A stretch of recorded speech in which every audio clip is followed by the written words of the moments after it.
Hi,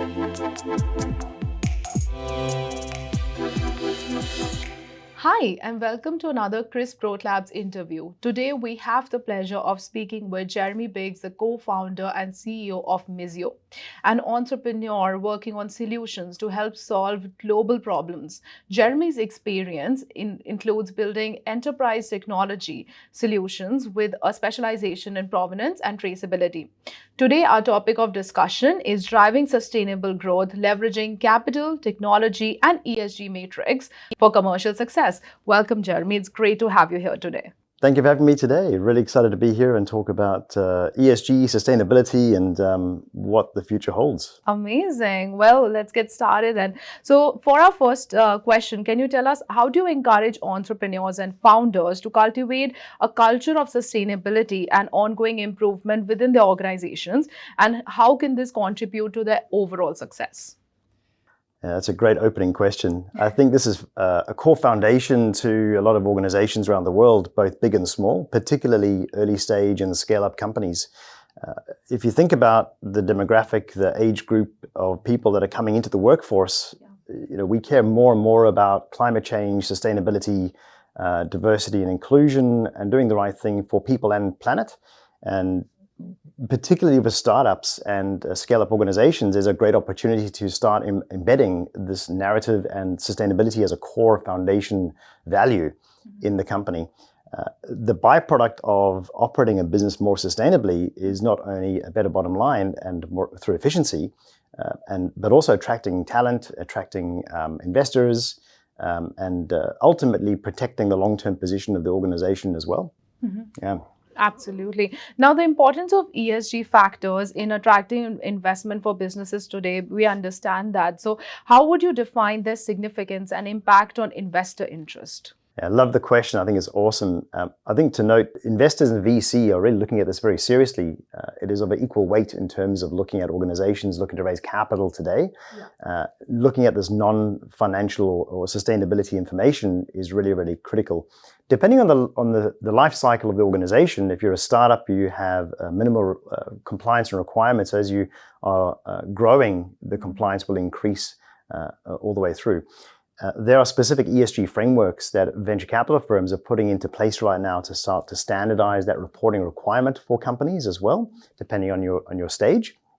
And it's really important for founders and executive teams to understand that once you've enabled sustainability as a core foundation in your organization, this is going to be common practice to report to lots of different investors and other stakeholders as well. But I think the key thing is that including this narrative in your pitch decks and including it in your information memorandums, because people are looking at this in the same weight as your financial performance, it goes well beyond just the reporting output. It goes into what is your plan? What is your strategy? What are you putting in today? And what are you going to do in the future?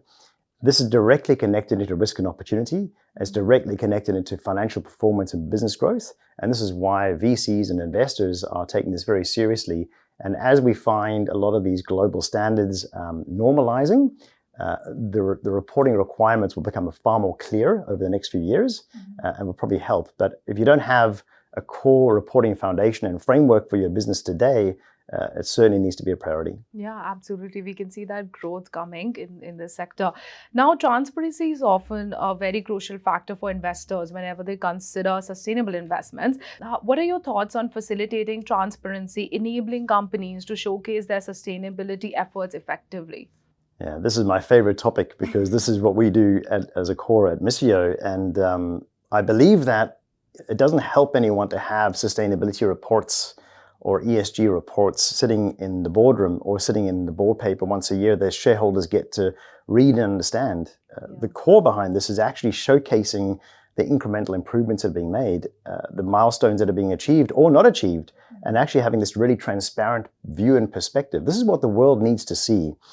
So by us embedding sustainability at the core of an organization, the output of that is reporting.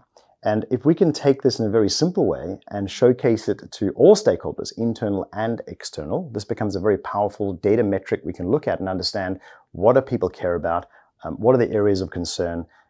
And I think this is also the biggest commercial opportunity as well, because if an organization is genuinely implementing the right sustainability practices, aligning to the right global standards and doing the right things and investing in these areas, there's the long-term valuable outcomes, but there's also a lot of really good near-term commercial growth pathway as well. And all of this is driven through transparency. So our framework is really engineered specifically with this in mind to create this simple interactive view across public assets, effective digital assets, to share this narrative incrementally and shift the needle. The most important thing here is that through the transparency, we can also measure market input and have this two-way conversation with the market as well to understand, how are we tracking, what do we need to do, what's most relevant, what isn't as well. It goes right through the organization beyond investment, recruitment, websites. It could be e-commerce, it could be, contracts. It really, you got to think about, how do I share this incremental progress that my organization is making with the world. Absolutely, very key points there. Now, the expectations and standards for ESG practices definitely vary across geographical regions and industries. So can you tell us, how does your platform address these variations and help companies adapt to meet different ESG requirements? That's a big question as well. I like it. So just to set the scene as well, the state of the land today, we're 2023. At the moment, there are thousands of different sustainability frameworks on a global basis. Every country and every region has got different regulatory compliance, which is a little bit different effectively. Every industry has got different frameworks and solutions in mind. Even venture capital have got different standards around what does ESG look like to them, big and small. So the challenge a company has, regardless if you're a scale-up, you're a startup, or a large listed company, is exactly the same problem, which is you've got all these multiple different frameworks and solutions to consider, and it's very difficult to understand, what do I do and where do I begin? So this gets put into the too hard bucket, I call it, right? It gets too hard and then nothing happens. So what we do is we've created this framework that basically is a collaboration workspace for you to aggregate all your sustainability data, information, documentation, correspondence, and work together with external parties, internal parties on these different projects effectively. And a byproduct of that is that you're able to output your reporting and meet compliance across multiple frameworks and multiple ESG standards. Once you understand, you can aggregate this together and you can have multiple outputs. Then it's about going, okay, great, what standards are relevant for my business? Based on my size, my cycle, my stage of growth, my location, these are all the key factors. And then it's about alignment.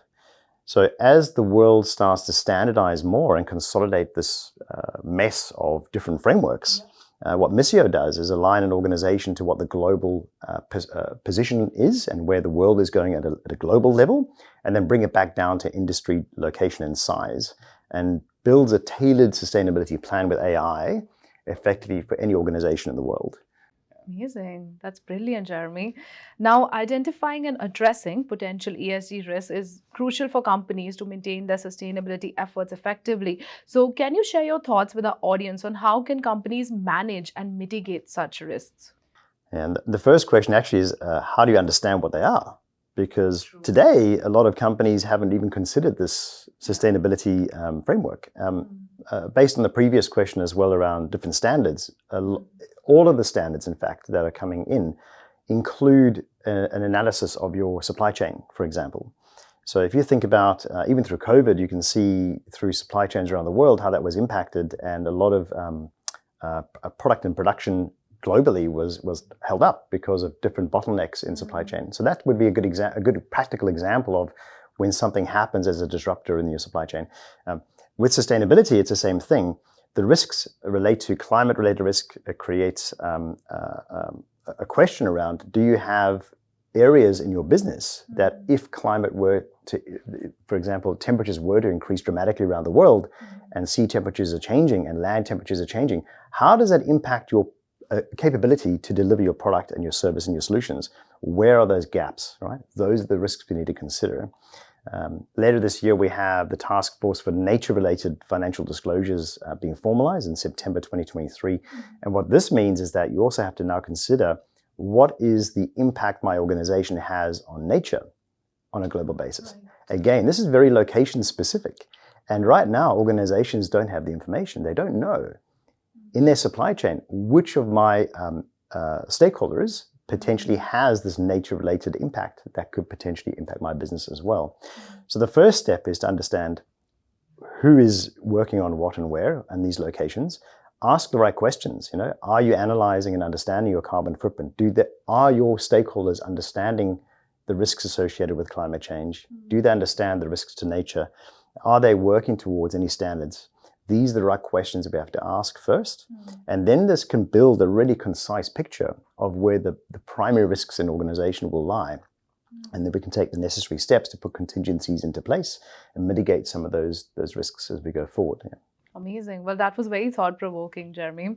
Now, a parting question. Can you tell us, so the integration of AI in ESG compliance is becoming more prevalent as time passes by. So how do you envision companies to use AI to remain at the forefront of this trend and continue their sustainable growth journeys?